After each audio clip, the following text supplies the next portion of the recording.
Bismillahirrahmanirrahim.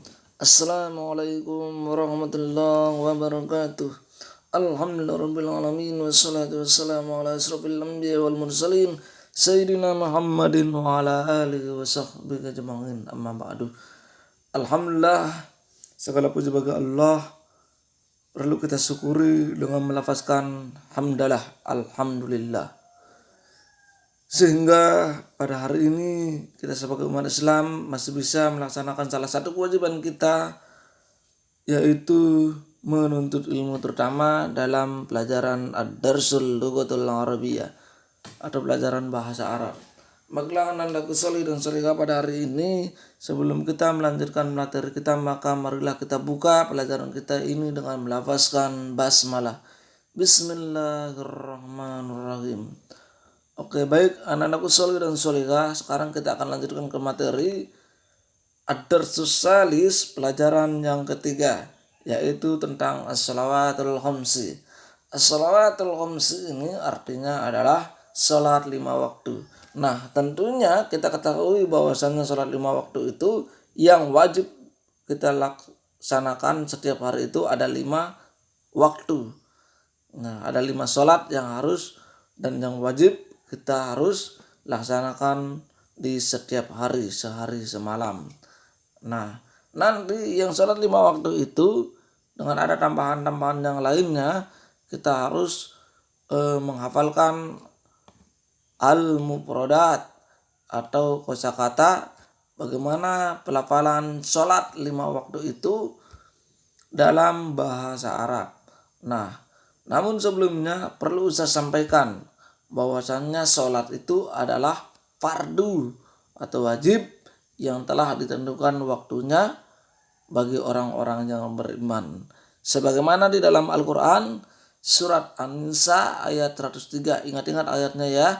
Di dalam Quran surat An-Nisa ayat 103. Innas sholata kanat alal mu'minina kitaban mawquta. Nah, itu adalah potongan dari ayat 103. Artinya sesungguhnya sholat itu adalah fardu atau wajib atau harus kita lakukan.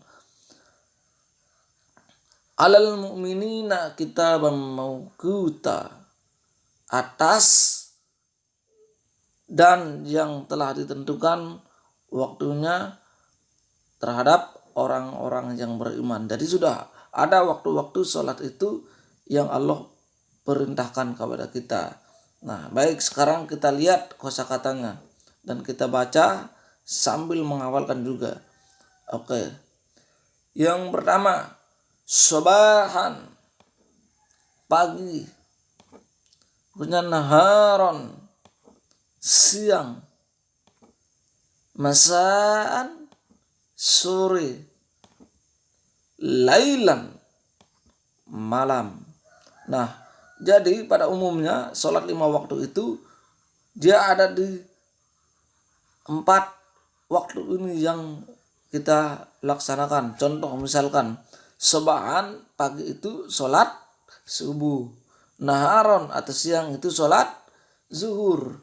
Masaan itu sore, berarti sholat asar. Sedangkan lailan atau malam itu yaitu sholat maghrib dan isya. Nah, berikutnya sekarang kita akan baca bacaan sholat subuh itu seperti apa dalam bahasa Arabnya. Sholatus subuh artinya sholat subuh. Berikutnya sholatus zuhri, sholat zuhur. Sholatul asri, sholat asar. Sholatul maghribi, sholat maghrib. Kemudian sholatul isya, sholat isya. Nah, dan yang terakhir ada sholatul jamaati, sholat berjamaah atau sholat jamaah.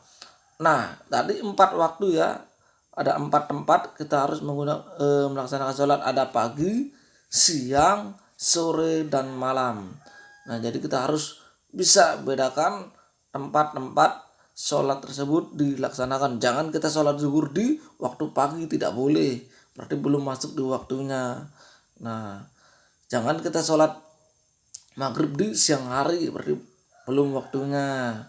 Makanya harus diperhatikan waktu-waktu yang telah ditentukan sebagaimana di dalam Al-Quran surat An-Nisa tadi ayat 103 ya. Nah, sekarang kita akan lanjut ke al-hiwar atau percakapan. Setelah kita membaca atau memahami dan menghafalkan kosakata tadi itu, sekarang kita akan mencoba ke dalam sebuah percakapan.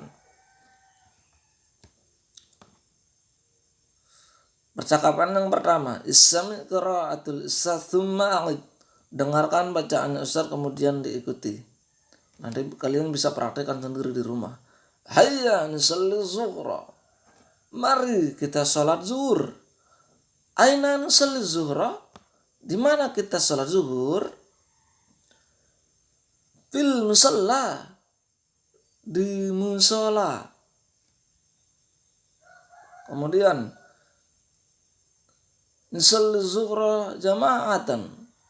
Mari kita sholat zuhur berjamaah. Nah, kemudian tabangan nusalli zuhra jama'atan. Baik, mari kita sholat zuhur berjamaah. Hayya nadhhab ilal musalla. Mari kita pergi ke musola. Nah, sekarang yang kedua ini, yang di bawah ini, gambar kedua ini adalah menanyakan atau percakapan tentang waktu sholat. Ya, al-an waktu sholatil maghribi. Sekarang waktu sholat maghrib. Hayya nusallil maghriba. Mari kita sholat maghrib. Aina nusallil maghriba. Di mana kita sholat maghrib? Nusallil maghriba fil masjid. Kita sholat maghrib di masjid. Nah, kemudian hayya tayyib nusallil maghriba fil masjid. Baik, mari kita sholat maghrib di masjid. Hayya nadhhab ilal masjid. Mari kita pergi ke masjid. Gambar yang kedua, al-an waktu sholatil isya. Sekarang waktu sholat isya. Hayya nusallil isya. Mari kita sholat isya. Nah, itu adalah sebuah percakapan bagaimana cara kita untuk mengajak teman kita melaksanakan sholat, entah itu di musola maupun di masjid. Jadi ketika kita mau mengajak teman kita menggunakan bahasa Arab untuk mengajak sholat, maka seperti tadi itu cara kita untuk mengajak. Hayya nadhhab ilal masjid. Mari kita pergi ke masjid untuk sholat dan lain sebagainya. Hayya nusallil maghrib fil musalla, misalkan. Mari kita pergi sholat maghrib di musalla. Nah, jadi kata-kata ajakan di dalam bahasa Arab itu menggunakan hayya atau mari. Hayya itu artinya adalah mari atau ayo. Nah, itu artinya dari hayya. Nah, sekarang ada mufradat yang harus kalian hafalkan. Ini penting yang di bawah. Sekarang bisa dilihat, al-an artinya sekarang. Nusalli kita sholat. Aina di mana. Nadhabu kita pergi.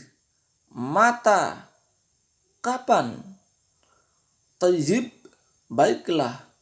Ila ke di.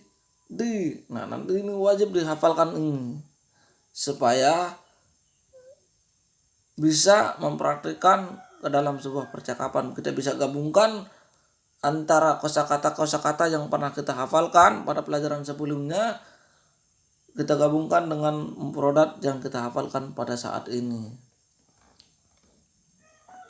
Nah, jadi itu saja pelajaran kita pada hari ini. Insya Allah minggu depan kita akan lanjutkan ke materi yang berikutnya. Terakhir, jangan lupa ditulis artinya. Ya, tidak usah difoto, tidak perlu difoto, cukup ditulis artinya dengan baik supaya kalian bisa pelajari di rumah kalian masing-masing. Sekian dari Ustadz. Wassalamualaikum warahmatullahi wabarakatuh.